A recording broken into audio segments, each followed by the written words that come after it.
الله الرحمن الرحیم. ګرانو کتونکو السلام علیکم. زه یم سلیمان خان، یو ځل بیا د خبروات طرف نه ستاسو په خدمت کې حاضر یم.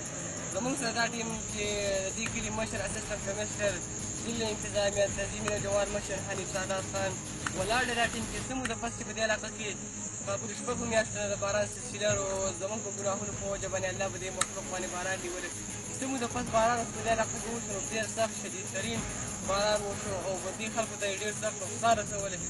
حنیف خان اوس دا ټیم چې موږ د ټول کلي کې وګرځولو چې ډېر سخت نقصانات شوي دي. نقصانات په وجه موږ باندې د حنیف خان نه تپوس کوو چې دې کلي کې زیات نقصانات څه شوي او خلکو ته څه تکلیف دی چې هغه زموږ سره ستاسو په خدمت کې وړاندې.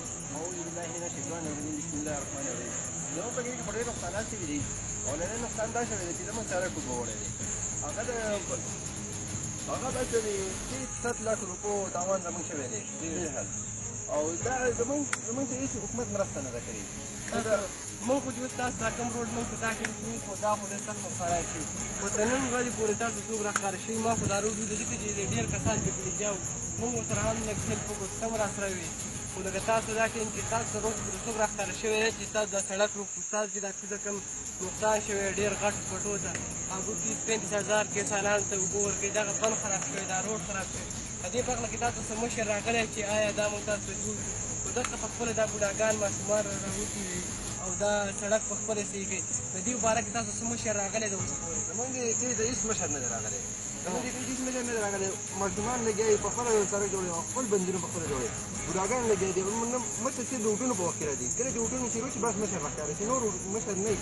ستاسو دې پارټۍ چې کوم مشر دی دانې فیري دې علاقې MP نومګړی دی هغه څوک دی دانې فیري؟ هغه اوس سیدګل دی فیصل. فلحال سیدګل دی. اوسه پورې هغه ستاسو حالات ته نه دي راښکاره شوي چې په تاسو د کومې سختو سره مخامخ یې خو صرف د اوټونو په وخت کې راځي؟ نه سیدګل نه دی راښکاره شوی. نن انجن راغلی و. انجن نور یوې پارټۍ والا هم نه دی راغلی، بس صرف ځان دی نه خلاصوي. صرف نشمیل والا راغلی، نور یوې پارټۍ والا هم نه دی راغلی. لکه ستاسو څه چا داسې لاس کړونې مرسته نه ده کړې چې ستاسو خدمت دې وکړی شي او تاسو دا روډ صحیح کړي، ځکه چې تاسو بیمار هر کله ستاسو په خپل مسله نه ده راغلې. بیمار د الله طرفه دی، مرګ هم د الله طرفه دی. په دې وخت کې اوس موږ ته مرګ شي هېڅوک نشته. بلکل ستا خبره بلکل ټیک ده، ځکه چې تر نن حده پورې زه دې سیاستدانان ته یم چې تاسو دا روډ نه صحیح کوئ.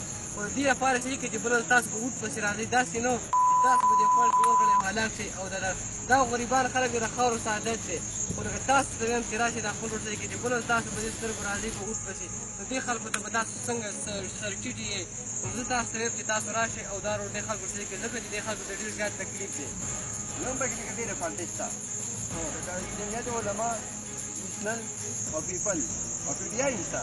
ډېرې پارټۍ د اوسه پورې لا څوک تاسو ته نه دي راښکاره شوي چې دا روډ آیا تاسو صحیح کړی شي. پیپل لکه څوک نه دي راغلي. صرف د نېشنل نه بغیر نور یو پارټۍ هم نه دي راغلي. بس صحیح ده، لکه تاسو ته نن حده پورې څوک نه دي راغلي. نه دي راغلي. بس صحیح شو. لکه تاسو خپل زه دې سیاستدانان ته یم چې تاسو راشئ او دې خلکو باندې دې خلکو په حال باندې رحم وکړئ او راشئ دې خلکو ته دې خلکو مرسته وکړئ، دې خلکو ته دا روډ صحیح کړئ. دې باندې بیمار هر قسمه دي، دې باندې هر قسمه تکالیف دي. دا ډېر سخت خراب دی دا روډ، ځکه چې څنګه حنیف خان د دې ضلعي مشر زموږ سره دا خبرې وکړې چې ډېر شپې بیمار شي، هر ټیم بیمار شي. خو تر نن حده پورې چې تاسو راښکاره شوي نه یې دې کلي ته. خو بل به تاسو په اوټ پسې راځئ او تاسو به سر ټیټې دې خلکو ته ګورئ. نو تاسو ته دا خواست کوم چې تاسو راشئ. خپل ورور سلیمان خان له ورکړئ اجازه د بلې خپرونې پورې په الله سبحانه د الله په امان.